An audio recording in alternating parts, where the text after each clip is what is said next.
The story you're about to hear contains interviews with the actual victim. Her identity has been protected at her own request. I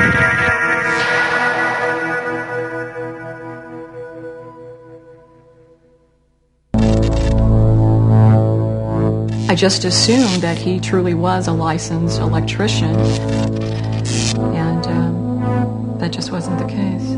I just didn't believe or think that a gentleman could come and portray himself in such a light as being just the perfect professional and leave me in a lurch like this during the hottest month of the summer.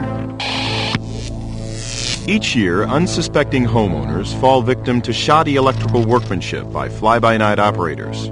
In their wake, they leave code violations, incomplete work, and dangerous fire hazards. It is a story heard all too often by the St. Louis Electrical Connection, a labor management group representing licensed union electrical contractors and electricians. And for this particular homeowner, it's worse than any nightmare. It's a true story. I've seen a lot, but this is up there with the worst. This service head is barely sitting on this conduit, and this service head acts as a waterproofing mechanism to keep the water from going all the way through this meter socket, and then eventually it would follow this cable down into the panel. The point of connection for Union Electric to the owner's wires, it's barely touching and it's taped up, so the potential for problems there are that the homeowner could experience in any good wind or any good storm where they lose half their power to their house, or in extreme cases, molten metal could come down because of the arcing of the electric. And the bad installation that started on the outside continued inside with an electrical panel hung in front of a working light in a closet. The first fact is this whole panel board is just hanging here with a couple screws and it's really loose. The panel in its condition now could have come down on top of it. That fire would come to a full head before any homeowner would ever know, and especially if they're sleeping, the house would be in flames on the bottom floor before they would be aware of it. The service entrance cables appear to they've been really chewed up as they were manhandled through the building to get inside. There's a lot of wires hanging out, a lot of temporary stuff. This panel is hot. This panel's not hooked up yet, but this one's hot, and one rule of thumb we have is never leave the building with a panel exposed, open. Anyone could come in here and stick their hand in here and get hurt. The bus bar is also hot here, and you can see some scarring where somebody shorted something out, grounded something out against the bus bar. There's a big burnt place here, and this particular space in the panel is probably unusable now. As you can see, there is a mishmash of wires, live receptacles that are hanging. The installation is so shoddy up here.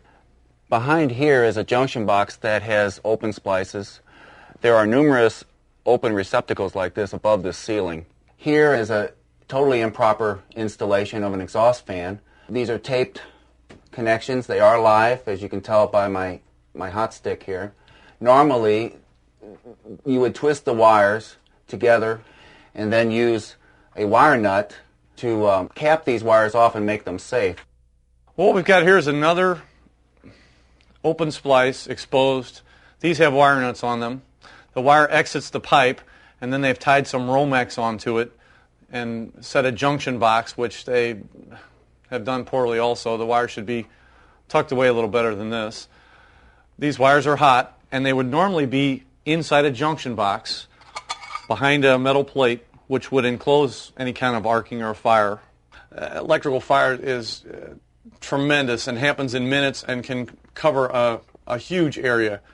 And the molten plastic, the burning plastic creates, the inhalation hazards. I mean, you die from the smoke.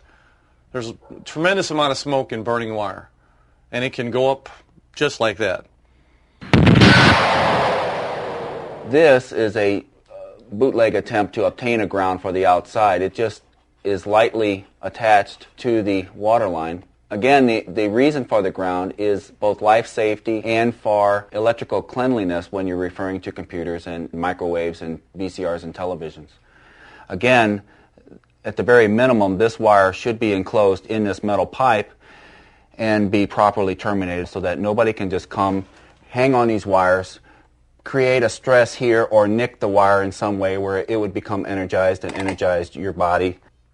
This, again, is an example of a permanent use of an extension cord.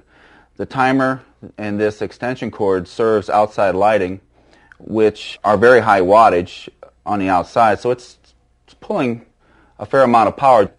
The installation of these extension cords was never rated for permanent installations. This is a much tougher cable than this is, so the potential for life safety hazards is very real.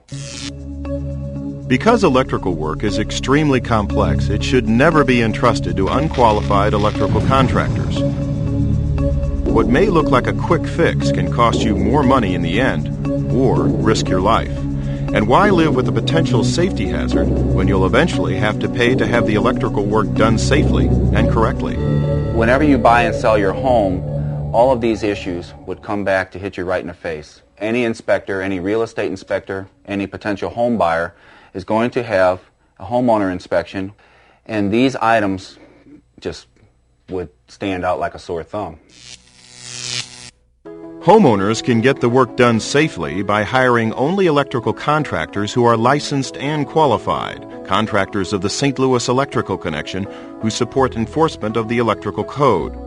But it's also important to remember that homeowners are relying on city and county inspectors to maintain the highest integrity in enforcing the electrical code. Well, I think they need to be very proactive because when it all boils down, you really have just the city. You can only check so many references, and your backup is the city. So they need to be very stringent with their laws because that's the only protection as homeowners that we really truly have. There are lots of so-called handymen out there. Most are better salesmen than they are electricians. Members of the International Brotherhood of Electrical Workers, IBEW, and National Electrical Contractors Association, NECA, are trained to perform all installations safely and in accordance with the National Electrical Code. So selecting an IBEW NECA contractor is the best way to achieve safe, high-quality electrical installations. The Electrical Connection fixed this homeowner's problem, and they're the ones to call to find a reputable IBEW NECA electrical contractor. For peace of mind, call the St. Louis Electrical Connection toll-free at 1-877-281-2430. Get it done right the first time. The St. Louis Electrical Connection is a labor management partnership of the International Brotherhood of Electrical Workers, IBEW Local 1, and union electrical contractors, including members of the St. Louis chapter of the National Electrical Contractors Association, NECA. Together, the IBEW NECA partnership works to respond to the needs of construction buyers and to build a better community throughout St. Louis and eastern Missouri.